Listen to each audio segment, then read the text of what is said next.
Peu importe votre style de conduite. Peu importe la route. Nous savons que vous aimez conduire et que vous êtes derrière le volant.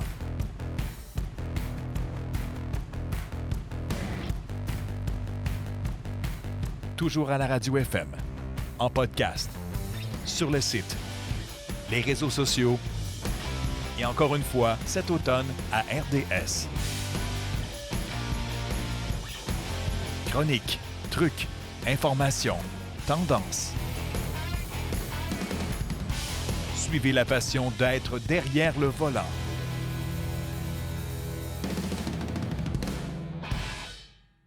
Louis-Nicolas, je veux que tu nous expliques, gens ont identifié sur la voiture le Monaco d'Amérique, mémoire de circuit. En quoi ça consiste, ça? Bien, mémoire de circuit, c'est faire revivre les souvenirs des Grands Prix de Trois-Rivières. Et puis, on sait qu'à travers les années, il y a eu plusieurs présences de pilotes de Formule 1, de pilotes américains, de toutes sortes de séries. Donc, à travers le projet documentaire, on essaie de faire revivre ces époques-là, de recontacter ces gens-là pour donner vie à ce documentaire.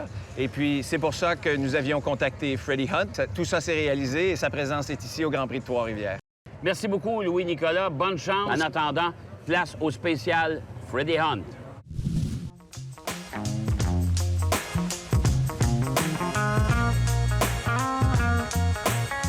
My name is Freddie Hunt. I'm the son of James Hunt, the 1976 Formula One world champion. So I'm here this weekend in Trois-Rivières to race in the Nissan Sentra Cup.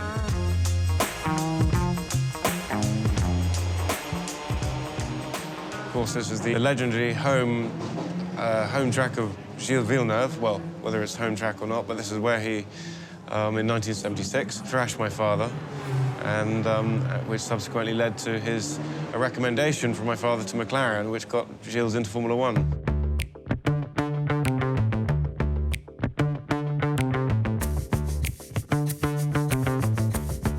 And as far as I'm aware, the track hasn't been changed since then.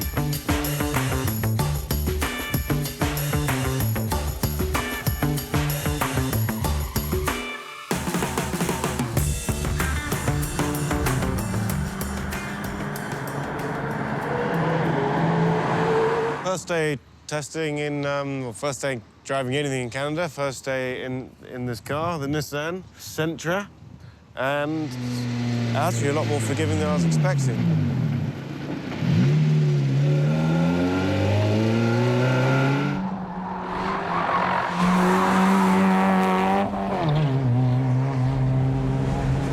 Pretty rusty, but a new experience, and I haven't driven this track before, so.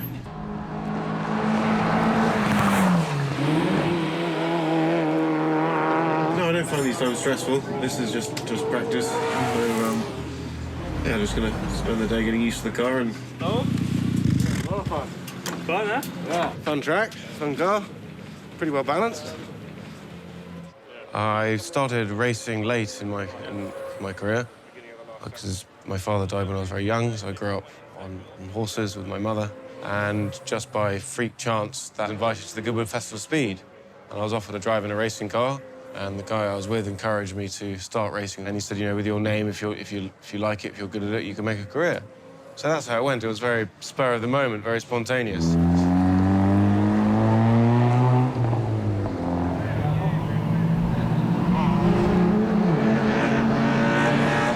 Yeah, when I'm following someone, when I'm chasing someone, normally I'm not pushing any harder, but I'm normally driving better. If I've got someone chasing me, that's when it's easier to make mistakes. I prefer to chase rather than be chased.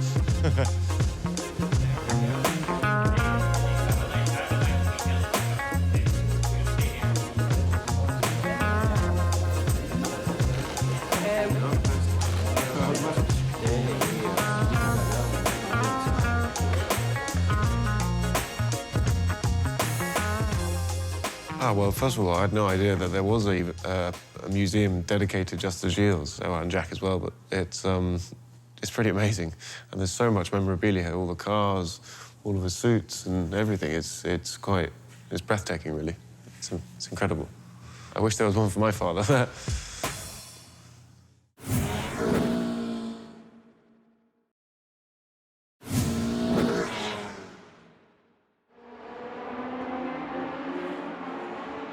How would I define Dad and Gilles as drivers? Oof. I'd certainly think they're very similar, I think. It's very raw, instinctive drivers, very aggressive, both of them. Both very aggressive driving styles. Both had very, very big balls.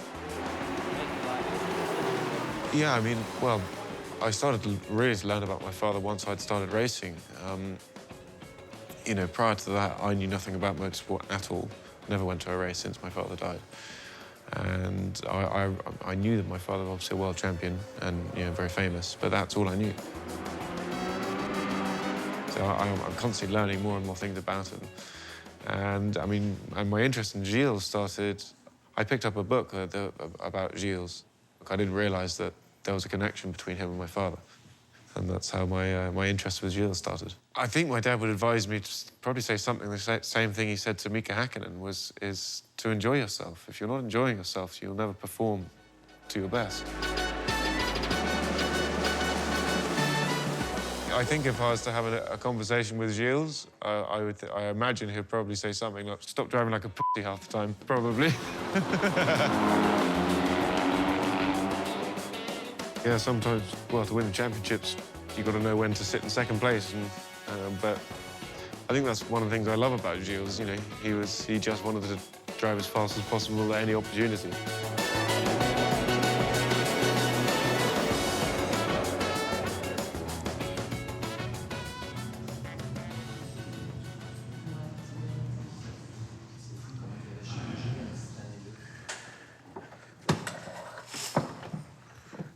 God, Gilles was very small. Like a road car, essentially. I mean, you have a clutch, brake, and throttle, with H-pattern gear shift. No rev limiter on these, so if you miss a gear, you can easily over-rev the engine. So they're still very, very fast, very light. So I imagine it probably only weighs around 600 kilos. So not much information in the car. No buttons on the steering wheel. It's just all very simple and raw. But also the safety is very simple and raw as well. This is all, that's steel. This is fiberglass. Steel, I guess the fuel tank is behind me, I would have thought. Yeah, it is scary, I mean, this. So,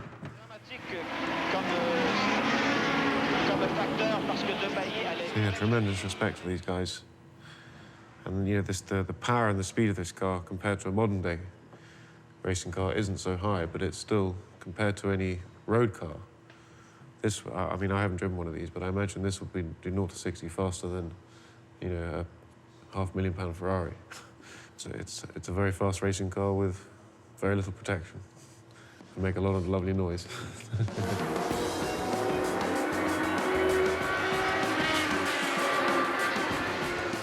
So they put, look at it all.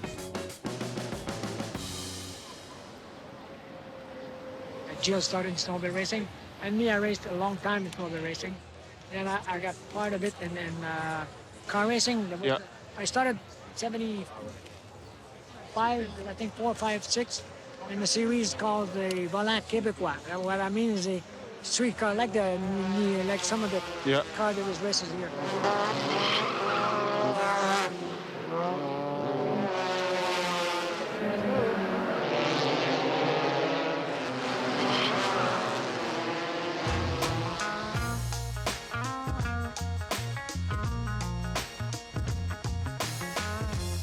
Championships like this are great because all the cars are exactly the same, and there's not even very many things you can do to change the car. I think you can do tyre pressures, camber, and tow. I think that's it. So it's very much down to the driver. So I'm not expecting a win at all. But anything can happen in racing. I might be quicker than I expected, and you know, I might be running in 5th place, and the top 4 cars take each other out. Who knows?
happened, Fred? I was fucking slow. Don't know why.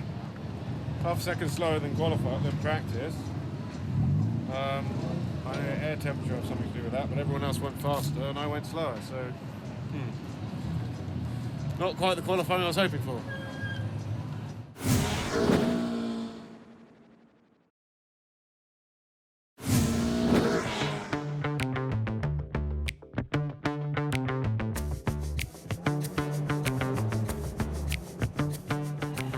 This is pretty cool, isn't it? And there's a photo there of Dad looking very young and very happy, which is nice to see.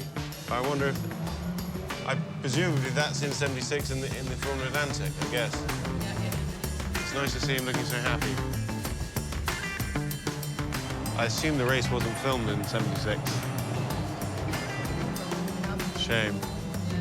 Shame.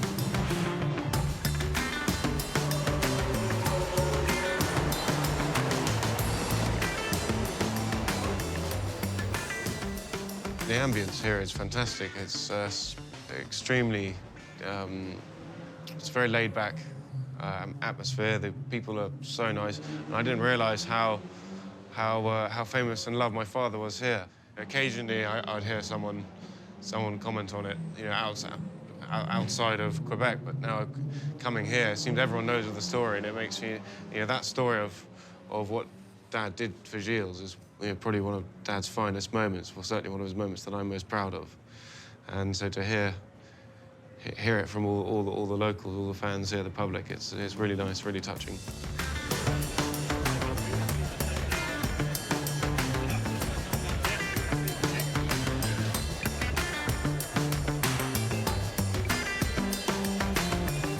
Dans le fond, on est 14e à cause de la qualif d'hier, fait que c'est la dernière position. Sauf que pour demain, la course, ça va être le meilleur temps de la première course, qui est la course qui s'en vient. Fait que ça peut caler juste en améliorant. Et dans quelques instants, prendra le départ de la première finale de la Coupe Nissan Sentra 2022.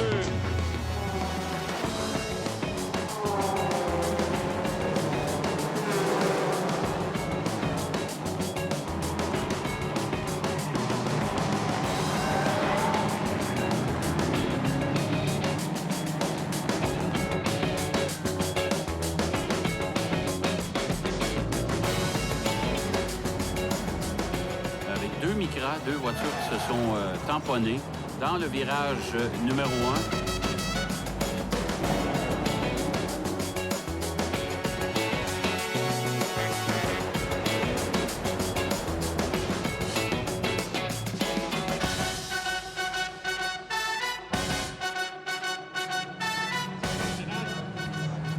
Chauffe au niveau du moteur, le Motec comme tel, il était déséquilibré ou quoi, on demande à un technicien.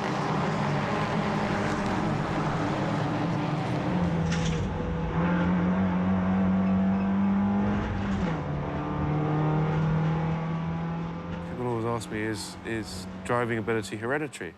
You know, do you inherit it from your father? And I answer the same, well, it's the same as breeding anything else. If you're breeding racehorses or racing dogs or chickens for showing, you know, you might need to breed 30 or 40 horses to get one that's as good as its parents.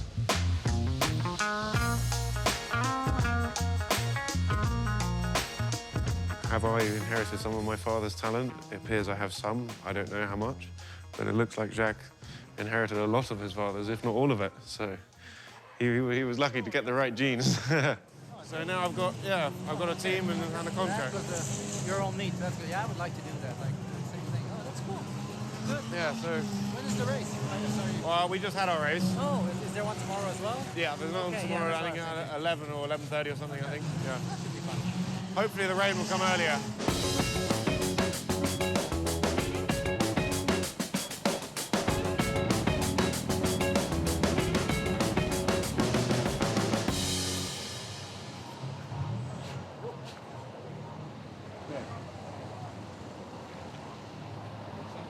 Same temperature, but I could just see it was very, very hot with the but when you accelerate the temperature, it's cool. Yeah, on the safety car it was down.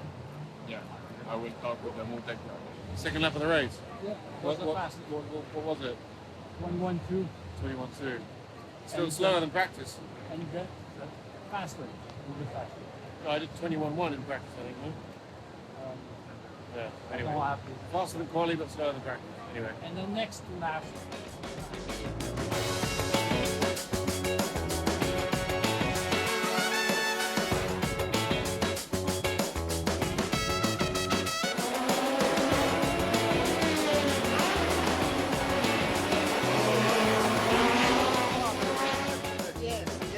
Ben, en 76, j'étais ici. Là, il y avait la présence de James Hunt, il y avait Victorio Brambilla, évidemment Gilles Villeneuve.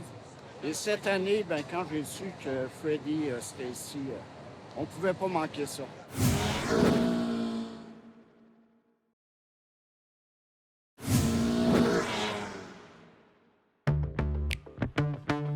The car is some squash. Let's go for it. That's good. But you're the one. Don't take care of the car. Okay, Don't all right. take care of the car. We have the mechanics for that. Don't take care of the car. And good race. Yeah, thank you.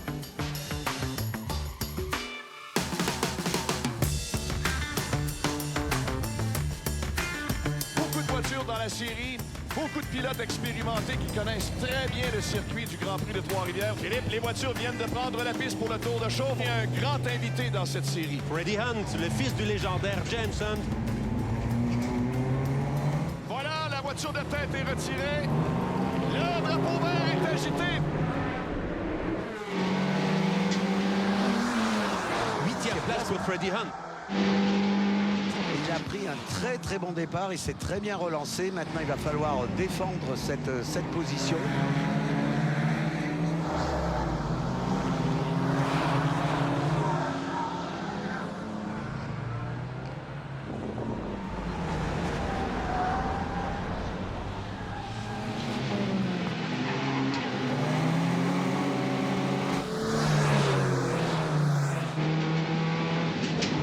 C'est Freddie Hunt qui... Freddie Hunt et Nicolas Barrett, Freddie Hunt qui s'est rabattu un petit peu sur Nicolas Barrett, là, donc contact de Freddie Hunt est parti en tête à queue à la porte du Plessis. Pas trop de dégâts, les Sentra sont solides, heureusement. Il y a juste un petit peu de dommages cosmétiques là, au niveau du pare-choc et Freddie Hunt qui a pu reprendre la course.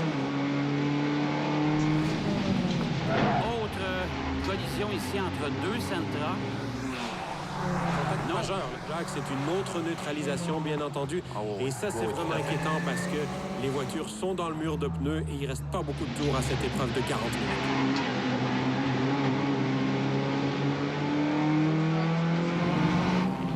Drapeau rouge, donc on estime qu'on ne pourra pas relancer la course avec le délai qui reste malheureusement. Mais soulignons la belle 7e place de Freddie Hunt. My ambition is to get to and win Le Mans by 2026, the 50th anniversary of my father's World Championship. And Reiter came along at exactly the right time.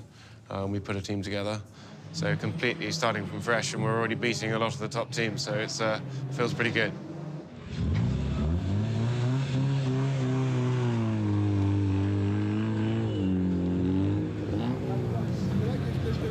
Yeah, it was good fun.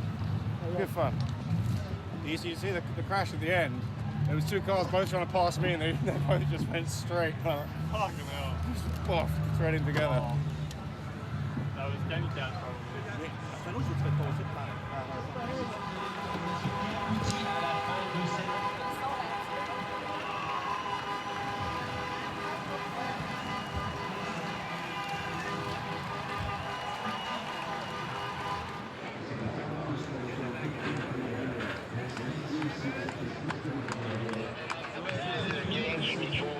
Improvement from yesterday.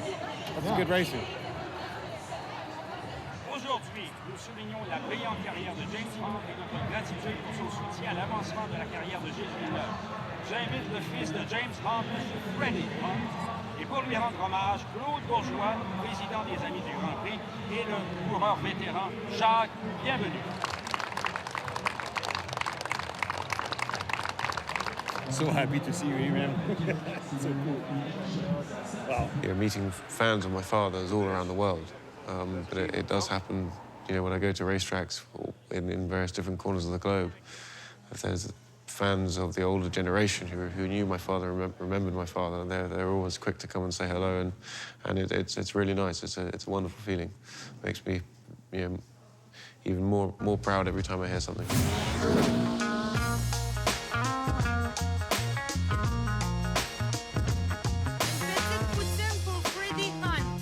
Merci. So this is a local dish. That's cheese on top. Nice. Very good. I probably wouldn't want to eat one of these too soon before a race.